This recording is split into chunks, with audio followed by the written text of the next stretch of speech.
할렐루야, 할렐루야. 오늘 이 시간 말씀 제목은 성령의 사람 얼굴빛입니다. 이 시간 성령의 사람 얼굴빛이라는 제목으로 하나님의 말씀 전하겠습니다. 오늘 말씀의 제목은 성령의 사람 얼굴빛입니다.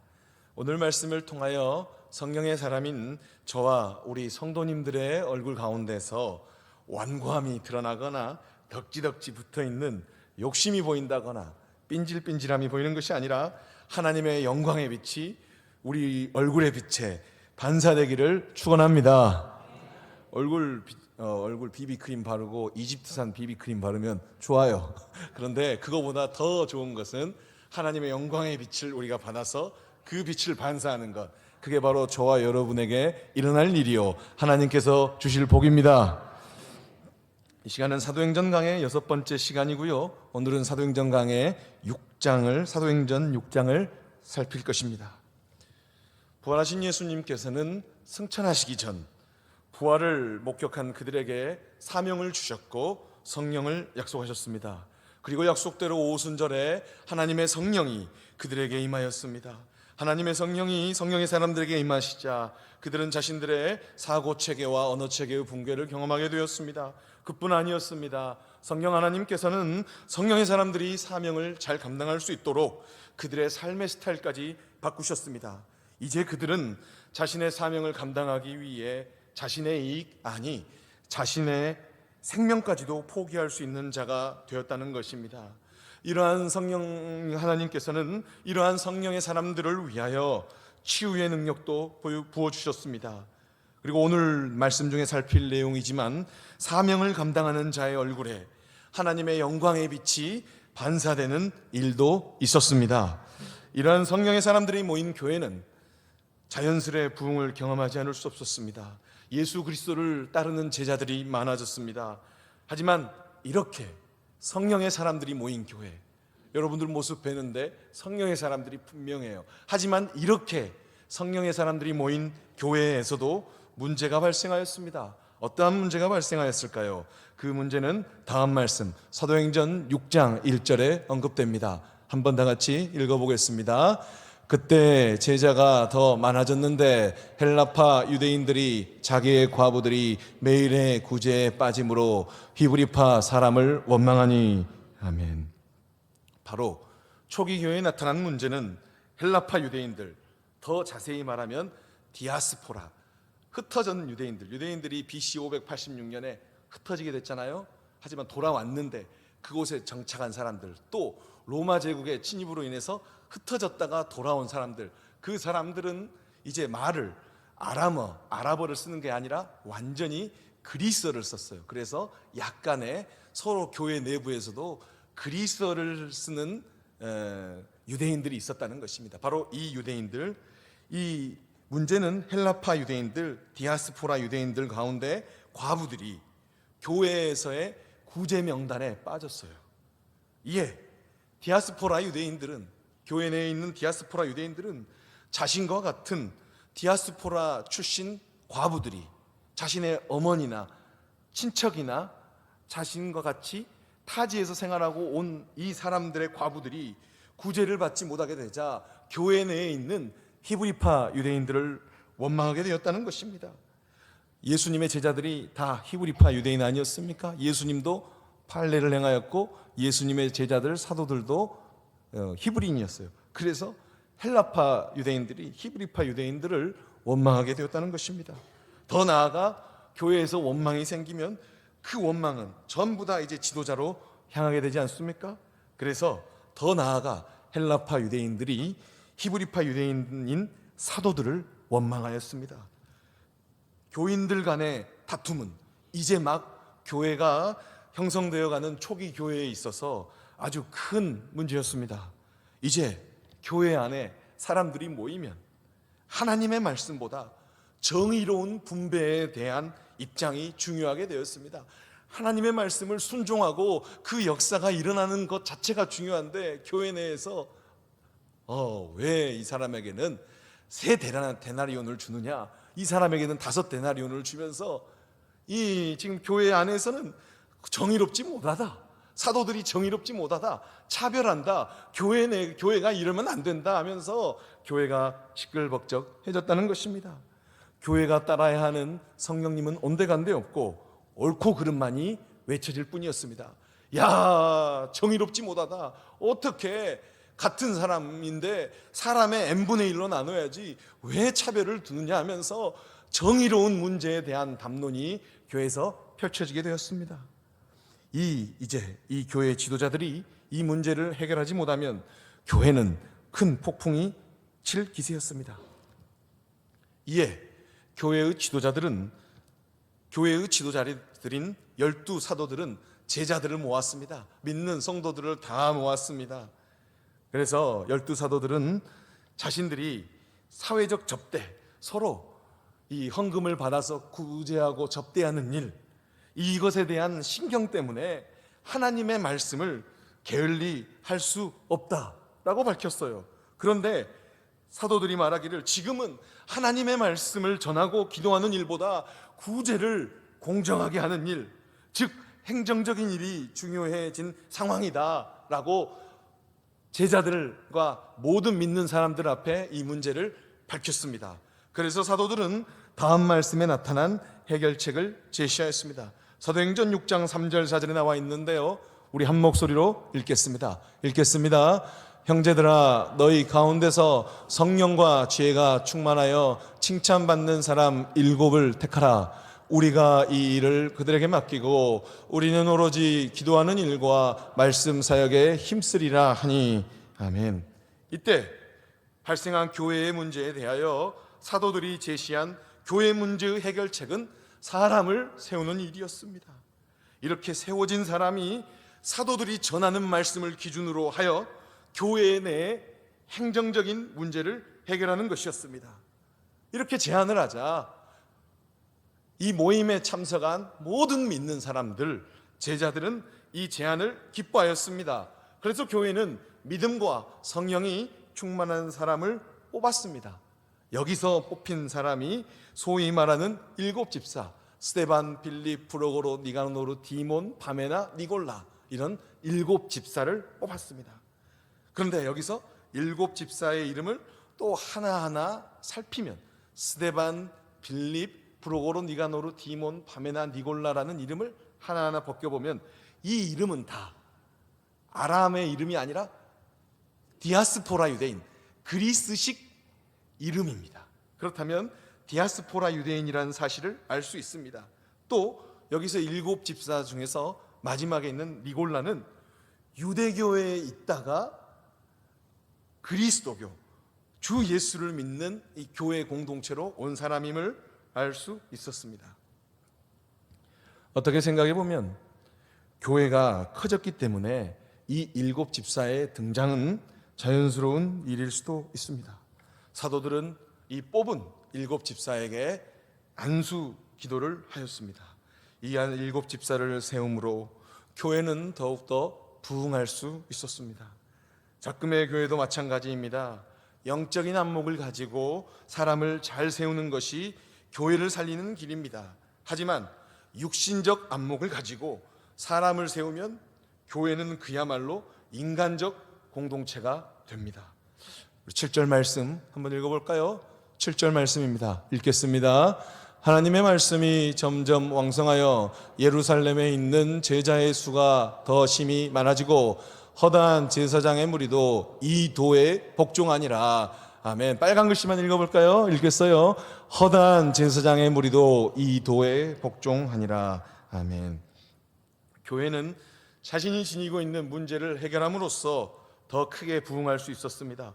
얼마만큼 부흥했느냐? 심지어 종교 지도자들의 무리 중 제사장의 무리마저도 믿음의 길을 걷게 되었다는 것입니다. 교회가 커지니까 이제 그 교회를 핍박하는 종교 지도자들의 무리 중에서 제사장의 무리들이 일부 들어와서 믿음의 길을 걷게 되었다는 것입니다. 이러한 부흥의 역사는 바로 사람을 세움으로부터 시작되었습니다. 어떤 사람입니까? 바로 성령과 지혜가 충만한 사람 말입니다. 우리는 이제 세워진 사람들 7집사 가운데서 한 사람을 주목합시다. 그 사람의 이름은 다음 말씀에 언급됩니다. 8절입니다. 8절 말씀 읽겠습니다.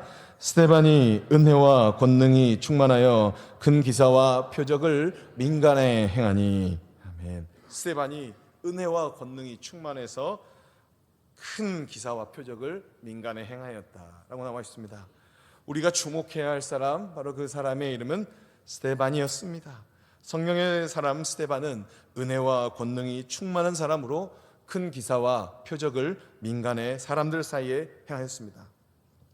그는 복음을 전했는데, 스데반이 얼마나 복음을 잘 전했냐면 예루살렘 안에 있는 히브리파 유대인들 말고요, 헬라파 유대인들에게, 디아스포라 유대인들에게까지 복음을 전했어요.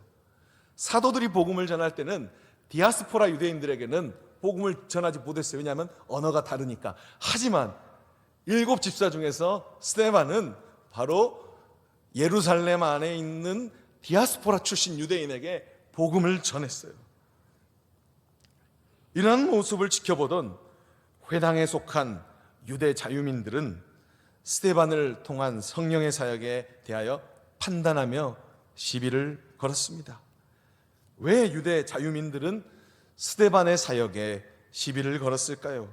유대 자유민들은 누구입니까? 우리 화면 보면 되는데요, 유대 자유민들은 누구냐? BC 63년경 폼페이우스가 전쟁 포로로 끌고 간 유대인들의 후손이었습니다. 그들은 북아프리카 구레네, 한번 클릭해주면 구레네 위치가 나와요. 한 번 더 클릭해주면 구레네, 알렉산드리아, 길리기아, 소아시아 지역, 계속 클릭해주면 나와요. 다다닥 나옵니다. 알렉산드리아, 길리기아, 소아시아 지역에서 유대인들이 흩어져서 여기에 살고 있다가 그곳에 정착하지 않고 유대교 신앙을 위해서 자신의 고향 예루살렘으로 돌아온 자들이었습니다. 바로 유대 자유민들은 누구냐?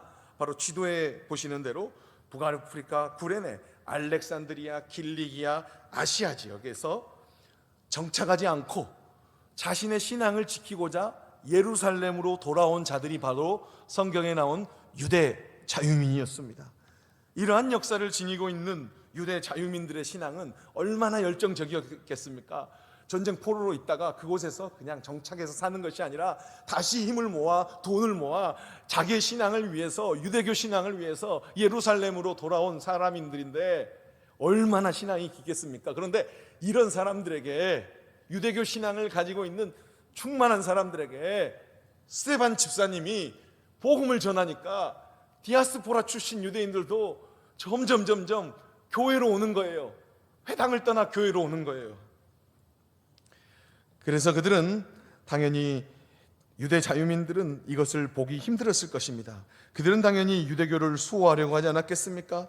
그래서 스데반에게 시비를 걸었지만 그들의 시비는 무산되었습니다. 그 이유가 다음 말씀 사도행전 6장 10절에 나와 있습니다. 사도행전 6장 10절 말씀 크게 한 목소리를 읽어볼까요? 읽겠습니다. 스데반이 지혜와 성령으로 말함을 그들이 능히 당하지 못하여. 스데반에게 시비를 걸었어요. 스데반이 복음을 전하자, 효과적으로 전하자 많은 디아스포라 출신 유대인들이 교회로 발걸음을 옮기게 되니까 유대 자유민들이 이것을 도저히 볼 수 없었어요. 지켜볼 수 없었어요. 그래서 시비를 걸었고 말트집을 잡아서 공격을 하려 했지만 스데반이 지혜와 성령님이 충만하니까 유대 자유민들이 스데반을 당해낼 수 없었다는 것입니다. 성령의 사람 스데반은 지혜가 충만한 사람이었기 때문에 유대 자유민들이 자신들의 논리로 스데반을 이길 수 없었습니다. 여기서 스데반이 지혜가 충만했는데 스데반의 충만한 지혜는 바로 예수님께서 제자들에게 약속하신 말씀, 마태복음 10장 19절 20절에 나오는 그 말씀의 성취였습니다. 마태복음 10장 19절 20절 말씀 우리 한 목소리 크게 읽어볼까요? 너희를 넘겨줄 때 어떻게 또는 무엇을 말할까 염려하지 말라. 그때 너희에게 할 말을 주시리니 말하는 이는 너희가 아니라 너희 속에서 말씀하시는 이 곧 너희의 아버지 성령이시니라. 아멘. 스데반에게 성령님이 말씀을 주시니까 스데반을 당해낼 수 없었어요, 유대 자유민들이. 그렇다면 유대 자유민들도 스데반의 복음 선포를 듣고 순종해야지, 순종하지 않았습니다. 하지만 그들은 순종하지 않고요, 자신들이 패배했어요. 자신들의 패배를 인정하지 않았습니다. 유대 자유민들은 스데반에게 패배자들이 자주 쓰는 인신공격을 가하였습니다. 그 인신공격이 정교해지도록, 우리가 스데반을 죽이자. 스데반이 복음을 전하는데 유대 자유민들이 하는 것은 스데반을 죽이자였습니다. 그래서 인신공격이 정교해지도록 사람들을 매수해서 거짓 증언을 만들었습니다. 매수한 자들은 스데반이 모세와 하나님을 모욕하였다고 증언합니다. 그리고 이 매수된 사람들의 증언에 따라 유대 법정은 움직였습니다. 물론 재판관들인 종교 지도자들 역시 이미 매수되었는지 예루살렘의 사법체계는 회당에 속한 자유민들의 의지대로 움직이고 있었습니다. 스데반이 나쁘지 않냐? 스데반이 하나님을 모욕하고 모세의 율법을 해체하자고 한 사람이다. 이 사람이 정말 나쁜 사람이니까 너희 두 사람이 이 내용을 증언해라. 그러면 두세 사람의 증언에 따라서 우리가 그 사람을 돌로 쳐 죽이겠다. 이런 결정을 내려서 움직이고 이 계략이 다 이루어졌다는 것입니다. 결국 스데반은 공회에 끌려 나오지 않을 수 없었습니다. 끌려 나온 스데반은 거짓 증언을 직면합니다. 유대 자유민들에게 매수된 사람은 앞뒤 싹 자르고 스데반이 예루살렘 성전과 율법을 존중하지 않고 예루살렘 성전과 율법에 반하여 말함을 공회에 고발하였습니다. 대제사장님, 스데반이라는 저 사람이 출신도 알 수 없는 사람이 나사렛 이단, 그 예수라는 나사렛 이단의 그 이단의 종교에 빠진 사람인데 이 사람이 모세의 율법을 해체하고 성전을 무너뜨리겠다는 그 주장을 다시 하고 있습니다 라고 고발하였습니다. 14절이 이 내용이 나와 있는데요, 읽어볼까요? 읽겠습니다. 그의 말에 이 나사렛 예수가 이곳을 헐고 또 모세가 우리에게 전하여준 규례를 고치겠다 함을 우리가 들었노라 하거늘. 아멘. 한쪽 사진은 헤롯 성전, 헤롯이 46년 동안 짓다가 아직 준공검사가 안 된 46년 된 헤롯 성전이고요, 율법의 모습입니다. 돈에 매수된 사람들은 앞뒤 싹 자르고 스데반이 예루살렘 성전을 존중하지 않고 율법을 존중하지 않고 나사렛 예수가 이곳을 헐고 또 모세가 우리에게 준 율법을 고치겠다고 하였습니다. 우리가 들었습니다 라고 말하였습니다. 매수된 사람들은 예수님을 십자가형으로 처형할 때 사용했던 결정적인 증언, 예루살렘 성전을 헐고 율법을 고치겠다는 증언이 스데반에게 있었음을 증언합니다. 그리고 그 증언을 기반으로 하여 스데반을 처형하고자 하였습니다. 이제 하나님의 직접적 개입이 없다면 스데반은 자연스럽게 유대법의 절차에 따라 처형당할 것입니다. 스데반은 이 증언들, 이 공회에 모인 이 증언들과 사람들 분위기에 타파해야 했습니다. 공회에 있는 모든 사람들은 스데반의 얼굴을 바라보았습니다. 아마 스데반을 함정에 빠뜨린 사람들은 스데반의 얼굴빛이 흑색으로 변했을 것이라고 생각했습니다. 하지만 그들이 스데반의 얼굴을 바라보았을 때 그들은 놀랐습니다. 왜냐하면 스데반의 얼굴은 사형을 앞둔 자의 얼굴이 아니었기 때문입니다. 바로 스데반의 얼굴빛에 하나님의 영광의 빛이 반사되었기 때문입니다. 이것은 스데반이 발광칠하는 것을 의미하는 것이 아닙니다. 스데반의 얼굴빛에 하나님의 영광이 반사됨으로 인한 것이었습니다. 15절 말씀 우리 한 목소리 읽어볼까요? 읽겠습니다. 공회 중에 앉은 많은 사람들이 다 스데반의 얼굴을 주목하여 보니 그 얼굴이 천사의 얼굴과 같더라. 다시 한번 읽어볼까요? 읽겠습니다. 공회 중에 앉은 사람들이 다 스데반의 얼굴을 주목하여 보니 그 얼굴이 천사의 얼굴과 같더라. 아멘. 공회 중에 앉은 사람들이 스데반의 얼굴은, 스데반은 이제 죽었다, 스데반의 얼굴이 흑빛으로 돼 있을 줄 알았는데, 그래서 사람들이 스데반을 함정에 빠뜨리는 데 성공한 사람들이 스데반을 바라보았는데 스데반의 얼굴이 천사의 얼굴과 같았다라고 사도행전 말씀에 기록되어 있습니다. 하나님의 영광의 빛이 반사되는 그의 얼굴은 천사의 얼굴과 같았습니다. 복음의 은혜 가운데 사는 저와 우리 성도님들의 얼굴빛에도 이러한 하나님의 영광의 빛이 비추게 되기를 축원합니다. 성령의 사람인 저와 여러분의 얼굴에도 하나님의 영광의 빛, 이것은 성형수술로 얼굴빛을 만들 수는 없어요.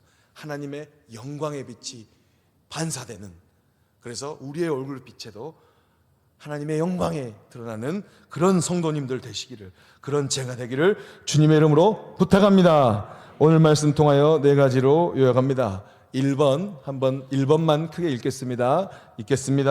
사람을 세우는 일의 중요성.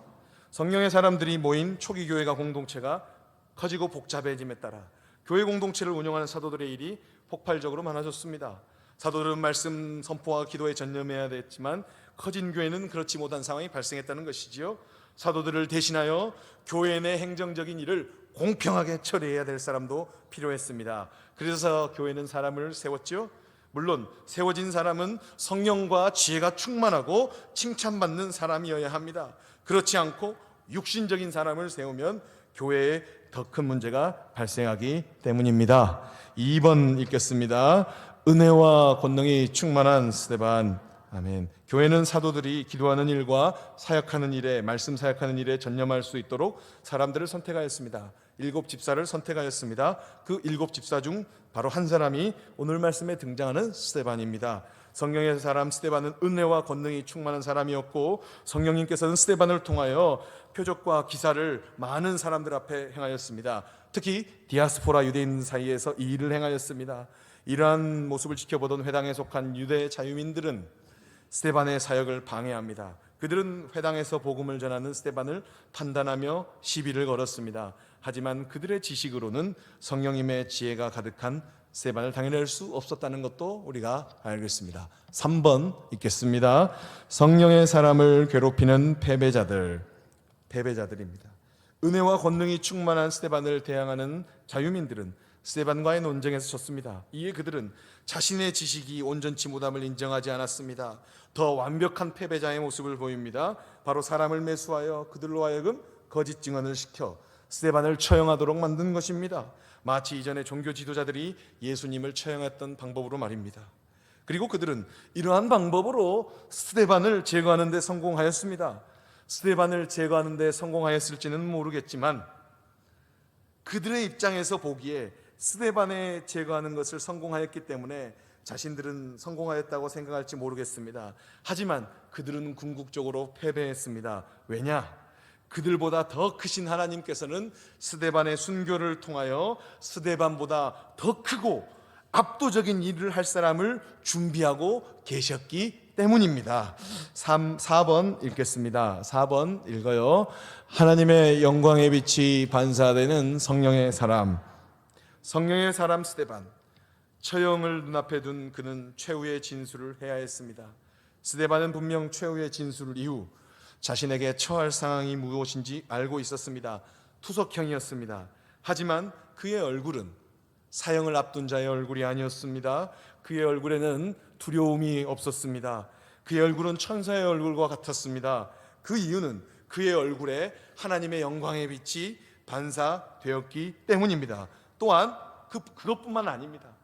스데반의 얼굴이 천사와 같은 이유는 하나님의 영광의 빛이 반사되었을 뿐만 아니라 그가 최후의 진술을 통하여서 말씀 사도행전 7장 2절에서 53절에 기록된 복음을 전할 수 있었기 때문에 그의 얼굴이 천사의 얼굴과 같이 빛났다는 것입니다. 하나님의 영광의 빛이 비추고 또 스데반이 사도행전 7장 2절에서 53절에 해당하는 복음의 내용을 전할 수 있었기 때문에 그의 얼굴이 천사와 같이 빛났다는 것입니다. 바로 이것이 예수님을 주인으로 모신 성령의 사람의 모습 아닐까요? 저와 여러분들 어려운 시대입니다. 복음을 전하기도 어려운 시대입니다. 우리의 얼굴에 하나님의 영광의 빛이 비추고 또 우리가 얼굴에 영광의 빛이 비추면 어쩔 때 비출 수 있느냐? 복음을 전할 수 있는 열망이 있을 때 하나님의 영광의 빛이 비춥니다. 복음을 전하고자 또 복음을 전할 때 우리의 얼굴에 하나님의 영광의 빛이 비춤을 기억하면서 복음을 전할 때 뜨거운 열정을 가지고 복음을 전하는 저와 우리 성도님들 되시기를 주님의 이름으로 부탁합니다. 기도하겠습니다.